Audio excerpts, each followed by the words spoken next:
আমি কিছুদিন আগেই একজনকে দেখলাম যে তার বারবার করে বিবাহ সম্পর্কগুলো ভেঙে যাচ্ছে। সেক্ষেত্রে আমায় বলছে যে সামনে বিবাহ করব, কি বিবাহ করব, আমি প্রেম বিবাহ করব না না অ্যারেঞ্জ ম্যারেজ করব, লাভ ম্যারেজ না অ্যারেঞ্জ ম্যারেজ হবে, এই যে জায়গাটা। এবং সে পাত্রের ডেট অফ বার্থ পাঠিয়ে দেওয়া, সেখান থেকে ম্যাচ করানো যে হ্যাঁ এবং পছন্দ হয়ে গেলে, পছন্দ হওয়ার পরেও যদি হরোস্কোপের মধ্যে কোনো সমস্যা থাকে সেই সমস্যার সমাধান করে তাকে কিন্তু উপযোগী করে তুলে বিবাহের দিকে গেলে কিন্তু সেই বিবাহ কিন্তু ভালো হয়। এটা কিন্তু ব্যাপার।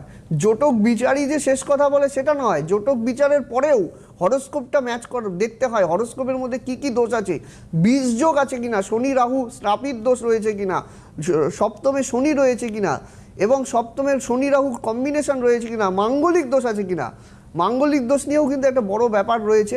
আমরা মাঙ্গলিক দোষ সম্বন্ধে আমি বলবো। লগ্ন, লগ্নের দ্বিতীয়, লগ্নের চতুর্থ, লগ্নের সপ্তম, লগ্নের অষ্টম এবং লগ্নের দ্বাদশে যদি কখনো যদি মঙ্গল অবস্থান করে, এবং এই মঙ্গলের অবস্থান ভেদে কিন্তু মানে জাতক জাতিকার জীবনে মাঙ্গলিক হয়।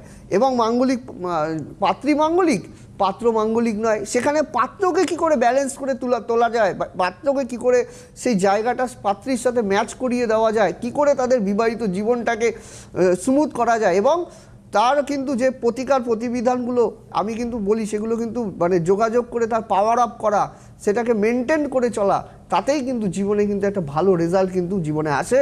কোনো সমস্যা হয় না। আমার জীবনে এরকম ভুরি ভুরি উদাহরণ আছে। অনেকে বলে দিয়েছে যে এই বিবাহ টিকবে না, নানা রকম সমস্যা, তার বিবাহ এখন টিকে আছে, কাজ করেছি এবং ভালো আছে।